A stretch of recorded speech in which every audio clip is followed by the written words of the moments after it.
கர்ப்பப்பையிலிருந்து தள்ளிவிடப்பட்ட கர்ப்பிணியின் முழு மருத்துவ செலவை அரசே ஏற்கும் என்று முதலமைச்சர் மு.க.ஸ்டாலின் குறிப்பிட்டிருக்கிறார்.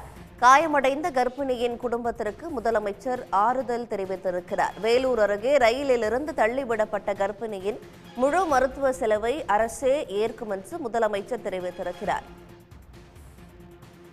விவரங்களோடு செய்தியாளர் கண்ணன் இணைகிறார். கண்ணன், இது தொடர்பாக முதலமைச்சர் தரப்புல என்ன சொல்லப்பட்டிருக்கு? வேலூர் மாவட்டம் கேவி குப்பம் சீதாராமன் பேட்டை அருகில் ரயில் பெட்டியிலிருந்து கீழே தள்ளிவிட்டு பலத்த காயமடைந்த கர்ப்பிணி பெண்களின் குடும்பத்திற்கு முதலமைச்சர் மு.க.ஸ்டாலின் ஆறுதல் தெரிவித்துள்ளார். அதன்படி இது தொடர்பாக முதலமைச்சர் மு.க.ஸ்டாலின் வெளியிட்டுள்ள அறிக்கையில், இந்த சம்பவத்தில் காயமடைந்து வேலூர் அரசு மருத்துவமனையில் அனுமதிக்கப்பட்டு மேல் சிகிச்சைக்காக ராணிப்பேட்டை தனியார் மருத்துவமனையில் அனுமதிக்கப்பட்டு சிகிச்சை பெற்று வரும் ரேவதிற்கு உயர் சிகிச்சை அளிக்க உத்தரவிட்டுள்ளதாக முதலமைச்சர் மு.க.ஸ்டாலின் தெரிவித்துள்ளார். மேலும் தனியார் மருத்துவமனையில் சிகிச்சை பெற்று வரும் ரேவதியின் முழு மருத்துவ செலவையும் தமிழ்நாடு அரசு ஏற்கும் என்றும் முதலமைச்சர் மு.க.ஸ்டாலின் தெரிவித்துள்ளார்.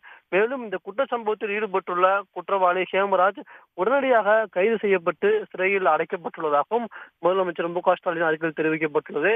மேலும் மருத்துவமனையில் சிகிச்சை பெற்று வரும் ரேவதியின் குடும்பத்தினருக்கும் அவரின் உறவினருக்கும் ஆழ்ந்த இரங்கலை தெரிவித்துள்ள முதலமைச்சர் மு.க.ஸ்டாலின் அவர்களுக்கு முதலமைச்சரின் பொது நிவாரண நிதியிலிருந்து 3 லட்சம் ரூபாய் நிவாரண உதவி வழங்கவும் முதலமைச்சர் மு.க.ஸ்டாலின் உத்தரவிட்டுள்ளார். விவரங்களை வழங்கியமைக்கு நன்றி கண்ணன். உடனுக்குடன் செய்திகளை தெரிந்து கொள்ள சன் நியூஸ் பெல் ஐகானை கிளிக் பண்ணுங்க.